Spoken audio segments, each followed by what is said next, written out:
Hello and welcome to my channel. My name's Nanette and I'm a 61-year-old woman in Northeast Florida tracking my financial journey on YouTube as I count down the days and months toward retirement.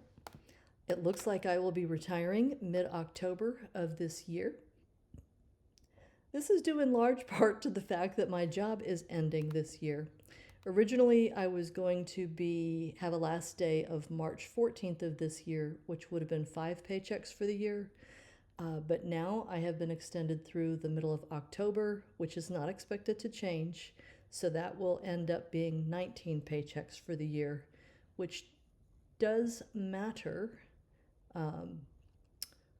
for being able to max out my 401k contributions for the year. So more about that a little bit later in the video, but we are here to budget out my first paycheck in February. I'm paid on the 15th and the last day of each month. So this is my February 15th paycheck, and I'm recording this session on the 17th, President's Day. So we have $7,545.83 to budget. This is my gross pay for the year. I am one of those people who enjoys seeing all of the details of where all of my money is going. So first up, we're going to cover all of the overspending related to the payroll deductions that you see here on the screen. I'm not going to read through all of them. They're the regular tax withholding, medical withholding, legal, and other things like that. With one click of the button, YNAB covers all of the overspending using Ready to Assign, and those guys disappear. Next up, we have my investment vehicles. First, we're going to talk about the 2 401k contributions.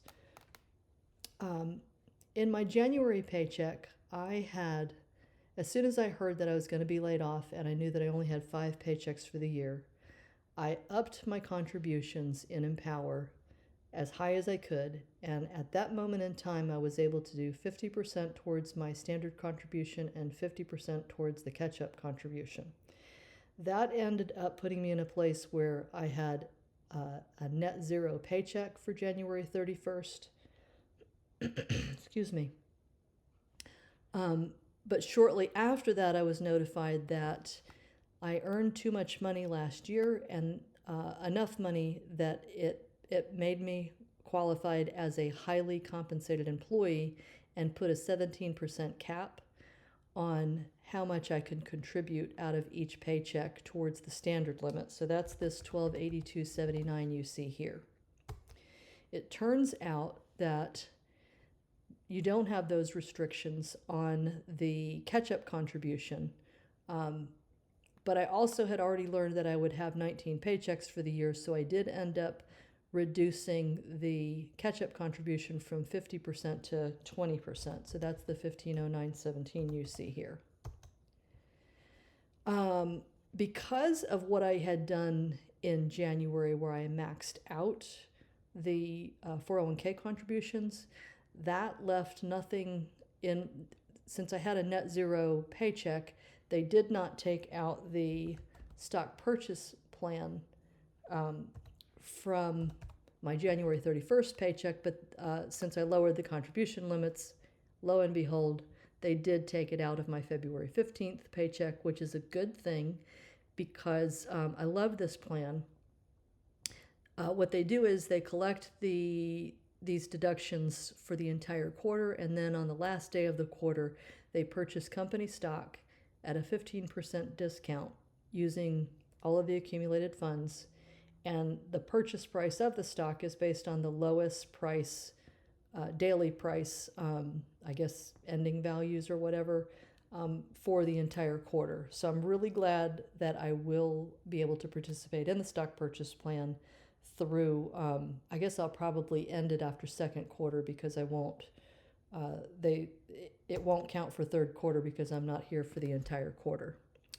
So same thing for my HSA contributions. They did not take out for the HSA contributions on the last January paycheck, but there was plenty of money there for them to cover it for the February paycheck. I'm not at all worried about the January paycheck for the HSA contribution because I have an HSA account outside of the company account. So I'll be able to max out my my HSA without the company's help. So that's not dependent on my paychecks. The only other overspending that we have are bills, 3 bills here, which I'm going to go ahead and make some adjustments here. It looks like I don't have enough in the target for my son's cell phone plan, so I'm going to up the target to $68 to cover his going forward. I don't know if these, the cell phone tends to fluctuate just a little bit month to month. Sometimes it's very stable and sometimes it's not. So I'm just going to go ahead and bump these up so that in the future plenty will get allocated for them, and I'm going to cover the overspending with my unplanned category. I have just a little bit of a buffer category out there for situations like this.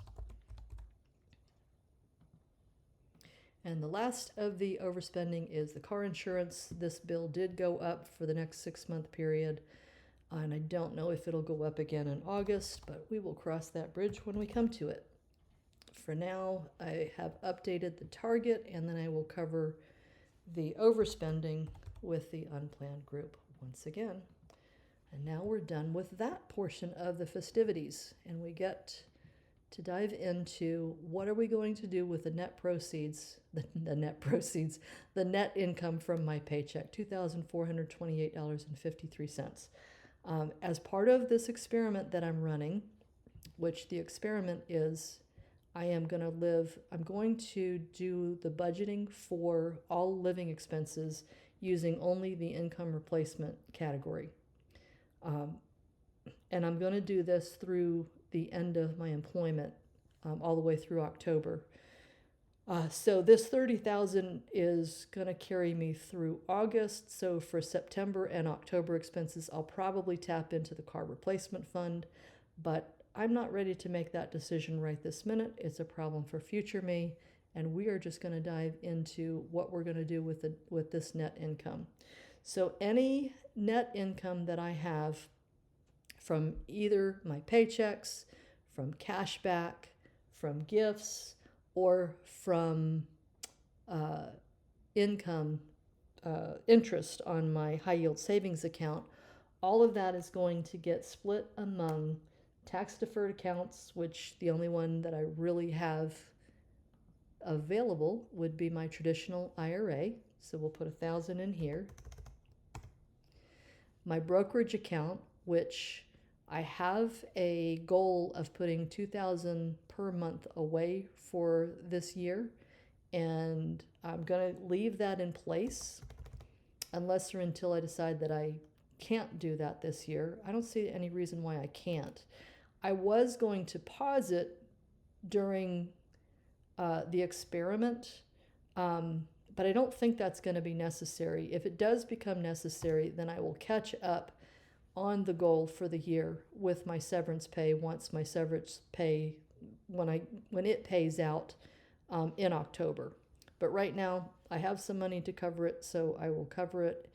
And last but not least, we're going to bump up some sinking funds. Specifically, it's going to be the insurance deductibles that we're going to update, and we'll add this $428.53 here. This $16,182, we're unlikely to reach that this year. Well, maybe we will, maybe we won't. I don't know. I'm toying with the idea of focusing only on the hurricane deductible of $61.88 so that we can get an early win, and I think I will do that. I'm just going to go ahead and edit the target and put that amount in here so that we'll be able to reach that one, and then we can update the target to incorporate another one of them, and we'll make that decision. I'll probably increase it by the 250, so then I would have covered 2 of them. I went with the top one of the hurricane because it's unlikely all of these tragedies are going to happen all at the same time. But if the most expensive one happens, I'll be covered. and then we can just continue to uh, increase the fund as we see fit. Last but not least, I had an arbitrary rule where any cash back or any income at all was getting put in this holding category in the following month as part of my being a whole month ahead. I have chosen to simplify this during the experiment period. Reason being, if I am living off of the income replacement fund, I'm clearly already a good 6 months ahead. So there's really no reason to play that arbitrary little game. So instead, I'm going to take any cash back and I'll probably put it in the holding category between YNAB Budget With Me sessions. But during Budget With Me sessions, I will pop that money straight into the insurance deductibles and we'll just watch this number grow. All right, that is it for this particular video. If you have watched here to the end, thank you so much for doing that. If you like this kind of content, please like this video and subscribe to the channel and click the notification button so that you'll know when my next video comes out. I do appreciate you watching. I hope you enjoy the rest of your day, and I'll see you in the next video. Thank you.